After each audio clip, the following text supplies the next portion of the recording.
Dear friends, gather round and listen close as I recount the woeful tale of my stay at the VIK San Antonio Hotel. A place that promised much, but delivered only despair and disappointment. As I stepped into the lobby, I was immediately struck by the eerie atmosphere. It was as if I had entered a time warp, and the clock of progress had stopped ticking in the 1970s. The decor, oh so dated and worn, like a tired old aunt who refused to retire. The air reeked of stagnation, a heavy scent that clung to my clothes like a bad omen. I checked into my room, and that's when the real nightmare began. The carpet, a dull, faded brown, seemed to sag under my feet, like a tired dog that had given up on life. The air conditioning, a faint whisper of a breeze, struggled to cool the sweltering heat, leaving me to sweat like a pig in a blanket. But alas, it was the bed that truly deserves its own special circle of hell. Uncomfortable, lumpy and creaky, it was like sleeping on a deflated cloud. And don't even get me started on the pillows, flat and lifeless like a failed soufflé. As I ventured out to explore, I stumbled upon the dining area, a space that rivaled the grandeur of a sad, forgotten tombstone. The buffet, a lackluster spread of congealed delights, seemed to stare back at me, a cold, dead glare that said, "You'll eat what we give you and you'll like it." And then the piece de resistance, the food. Oh, the food, a culinary abomination, a travesty of taste and texture. The vegetables overcooked and mushy, like a sorry excuse for a war-torn battlefield. The meat dry and flavorless, like a forgotten, withered raisin. But I asked myself, how could this be? How could an establishment, supposedly reputable, serve such a heinous array of dishes? And then it hit me. Cost-cutting measures, the bane of humanity's existence. They must be saving on ingredients, on staff, on everything, to maximize profits and minimize effort. As I sat there, forlorn and forsaken, I couldn't help but think of all the poor souls who had suffered before me. The dirty rooms, the broken air conditioning, the inedible food, it was a never-ending cycle of neglect and disregard. And don't even get me started on the staff. Oh, the staff. A group of apathetic, disconnected individuals who seemed to be going through the motions, like automatons on a factory floor. They apologized, but it was too little, too late. The damage was done, the trust was broken, and the hurt was real. As I reflect on my stay, I am reminded of the countless others who have suffered similar fates. The VIK San Antonio Hotel, a place that promises much but delivers only heartache and disillusionment. A monument to neglect, a testament to the power of greed and complacency. So dear friends, heed my warning, avoid this place like the plague. Spare yourself the agony, the disappointment, and the crushing sense of despair. For in the end, it's not just a hotel, it's a reflection of our values, our priorities, and our very humanity. What do you think, dear friends? Have you too suffered at the hands of this wretched establishment? Share your stories, your pain, and your outrage. Together, we can expose the truth and bring about change. And as I sign off, I am left with a haunting sense of nostalgia, a longing for a time when things were better, when hotels were more than just empty promises and broken dreams. Ah, for the days when a hotel was a haven, a refuge, a home away from home. Script content. Okay, so I was looking into scams near VIK San Antonio Hotel, you know. Like, the kind of stuff that happens to tourists who just come for a couple weeks and then leave. And oh my god, it's so sad, like, why do people do this? So businesses near VIK San Antonio Hotel, some of them are like, super sneaky with fake coupons. Like this one lady made *millions* of fake coupons, and she was selling them to people who didn't know, and then they'd go into stores and get stuff for free or super cheap. But the stores, they lost much money. Like $18 million. That's crazy.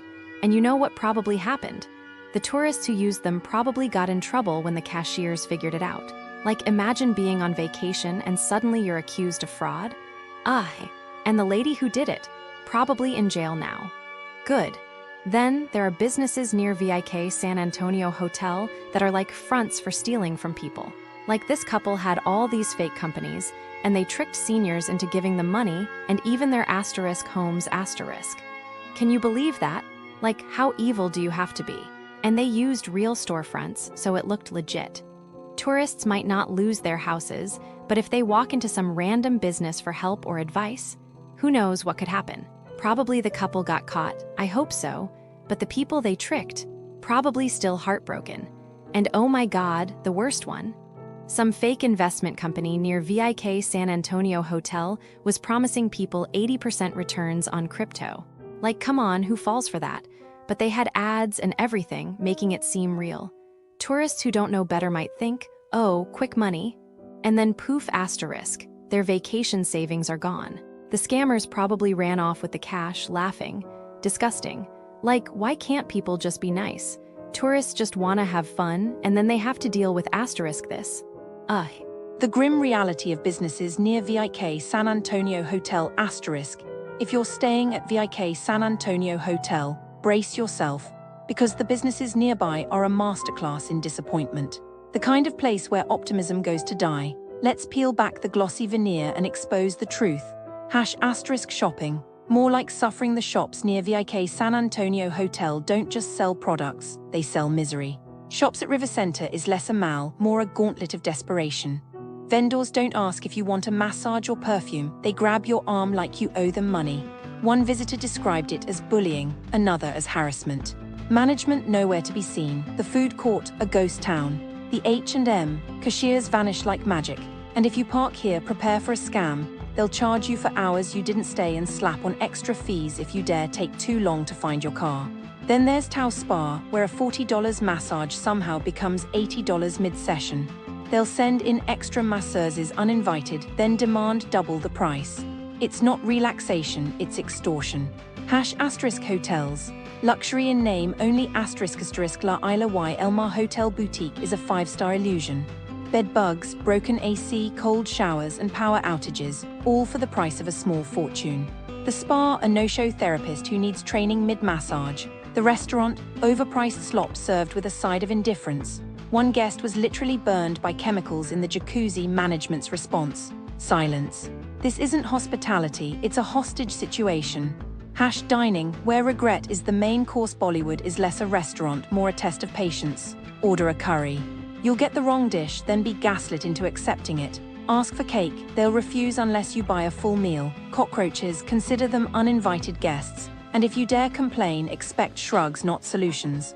Melbourne street coffee.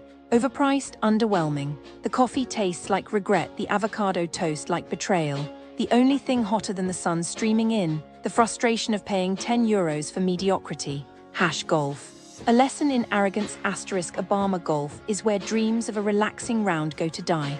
€250 for a 5-hour slog behind slow players with no marshals in sight. The driving range. A joke: worn out mats on a slope, grass areas mysteriously closed. Complain, you'll be banned. The CEO's philosophy: guests are not always right. Translation: give us your money and shut up. **. Bars, where fun goes to die. The Lucky Duck is less a bar, more a dictatorship. Watered down drinks, DJs who murder vibes and bounce